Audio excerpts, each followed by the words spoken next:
यदि आप भी चाहते हैं कि SK अलबेला म्यूजिक का ऑडियो वीडियो सबसे पहले आप तक पहुंचे, तो लाल बटन दबाकर चैनल को जरूर सब्सक्राइब करें और साथ में बेल आइकन को दबाना ना भूलें।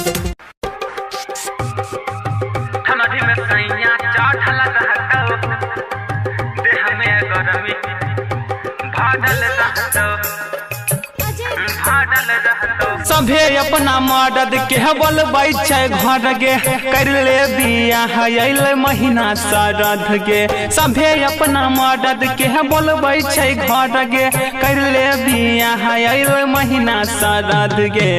ठंडी में सैया चढ़ल रहतौ, देह में गरमी भरल रहतौ, पेरवा पर पेरवा चढ़ल रहतौ, सुन लेगे देह में गरमी भरल रहतौ।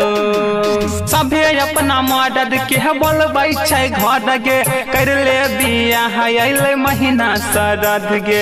सभे अपना मदद के बोलबै छै घर गे, कर ले बियाह अइले महीना शरद गे। ठंडी में सैया सटल रहतौ, देह में गरमी बढ़ल रहतौ, ठंडी में सैया चढ़ल रहतौ, सट के गे देह में गरमी बढ़ल रहतौ। ठंडी में सैया चढ़ल रहतौ, देह में गरमी बढ़ल रहतौ, कर ले बियाह बढ़ल रहतौ गे। दिन में तोहरा कुछो नहीं हटौ, मजाली है नाइट में, मजाली है नाइट में। गजब के जोहक मिलतौ गे छौरिया, देहिया रे हाइट में।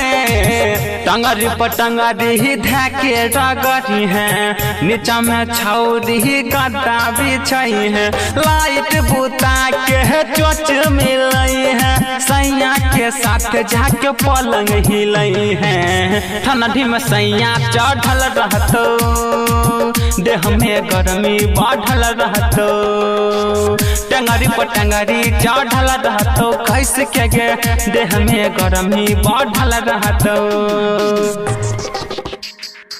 देहिया से देहिया सटल रहतौ, देह में गरमी बढ़ल रहतौ, ठंडी में सैया चढ़ल रहतौ, सट के देह में गरमी बढ़ल रहतौ। चढ़ल जवानी छौ मजा खूब भले है, छही अभी कमसीन गे, छही अभी कमसीन गे। सैया के साथ सटल रहबे छौटिया, बनतौ से सीन गे। कहे छौ बध सुने गे छौरी, मनोहर संगे है जमतहु जोरी। संजय विपिन राय से दिन गुनवा, पंडित से कह के जल्दी बिहार चाह। ठंडी में सैया सटल रहतौ, देह में गरमी बढ़ल रहतौ, टंगरी पर टंगरी सटल रहतौ, कैसे के गे देह में गरमी बढ़ल रहतौ। SK अलबेला म्यूजिक गोलमाल।